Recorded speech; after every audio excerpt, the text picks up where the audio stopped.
ଆଜ୍ଞା, ଆଜି ପ୍ରଥମ ଥର ଗୋଟିଏ ସ୍ଥାନରେ ହଜାର ହଜାର ଶିବଲିଙ୍ଗ ଏକା ସହିତ ଦେଖିବାକୁ ମିଳିଲା। ମୁଁ ପୁରା ଆଶ୍ଚର୍ଯ୍ୟ ହୋଇଗଲି। ଆସନ୍ତୁ ଜାଣିବା ଆପଣମାନେ ମଧ୍ୟ କେମିତି ଯାଇପାରିବେ, ଦେଖିପାରିବେ ଆଉ ସେ ସୌଭାଗ୍ୟ ପ୍ରାପ୍ତ କରିପାରିବେ। ଆମେ ଏବେ ବାହାରି ପଡ଼ିଲୁ ରୁମ୍ରୁ ବାଇକ୍ ନେଇକି।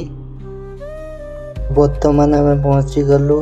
ଆମ ବାଇକ୍ ଷ୍ଟାଣ୍ଡରେ ପାର୍କିଂ କଲା ପରେ ଭିତରକୁ ଆସିଲୁ। ଦେଖନ୍ତୁ ସାଙ୍ଗମାନେ, ଏଠାରେ କେତେ ମାତ୍ରାରେ ହଜାର ହଜାର ଶିବଲିଙ୍ଗ ଅବସ୍ଥିତ ଅଛି।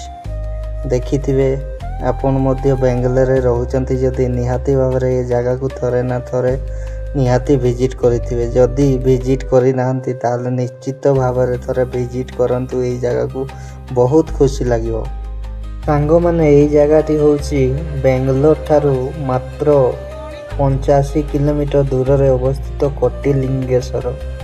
ଏଠାରେ ହଜାର ହଜାର ଶିବଲିଙ୍ଗ ଗୋଟିଏ ସ୍ଥାନରେ ଦେଖିବାକୁ ପାଇବେ।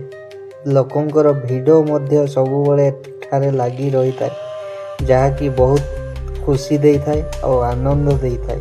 ଆପଣମାନେ ମଧ୍ୟ ଥରେ ଆସନ୍ତୁ, ଦେଖନ୍ତୁ ଆଉ ଉପଭୋଗ କରନ୍ତୁ ଏମିତି ସୁନ୍ଦର ଜାଗାକୁ।